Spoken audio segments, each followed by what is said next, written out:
जय श्री कृष्ण साथियों, आज से हम शुरू कर रहे हैं श्रीमद् भगवद गीता की एक विशेष श्रृंखला। इस श्रृंखला में हम गीता के प्रत्येक अध्याय को सरल हिंदी में समझेंगे। हमारा उद्देश्य केवल श्लोक सुनना नहीं, बल्कि उनके पीछे छिपे जीवन के गहरे संदेश को समझना है। युद्ध की भूमिका कल्पना कीजिए। विशाल कुरुक्षेत्र का मैदान, लाखों योद्धा अपने अपने रथों पर खड़े हैं, शंख बज चुके हैं, युद्ध शुरू होने ही वाला है। एक ओर कौरवों की सेना है, दूसरी ओर पांडवों की। हस्तिनापुर के राजा धृतराष्ट्र स्वयं युद्ध नहीं देख सकते, क्योंकि वे जन्म से नेत्रहीन हैं। इसलिए वे दिव्य दृष्टि प्राप्त संजय से पूछते हैं, धर्म भूमि कुरुक्षेत्र में युद्ध की इच्छा से एकत्र हुए मेरे और पांडु के पुत्रों ने क्या किया? यहीं से गीता का पहला अध्याय आरंभ होता है। दुर्योधन की चिंता। संजय बताते हैं कि दुर्योधन पांडवों की सेना को देखकर अपने गुरु द्रोणाचार्य के पास जाता है।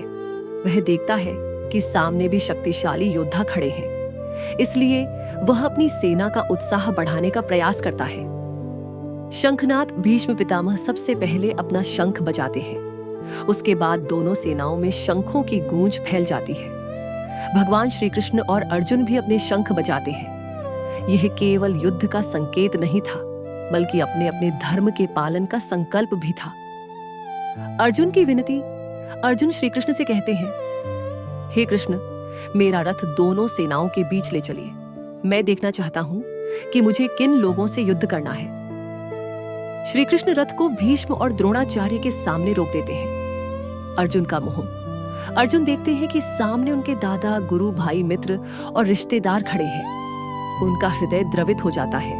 वे कहते हैं, मेरे हाथ कांप रहे हैं, मेरा शरीर कमजोर हो रहा है, मेरा धनुष हाथ से छूट रहा है, मैं अपने ही लोगों को मारकर राज्य नहीं चाहता। यही अर्जुन एक गहरे मानसिक संघर्ष में फंस जाते हैं। इस अध्याय का संदेश।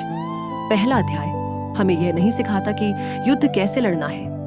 यह हमें बताता है कि जीवन में ऐसा समय आता है जब सबसे साहसी व्यक्ति भी भ्रम, दुहक और निर्णयहीनता का शिकार हो सकता है।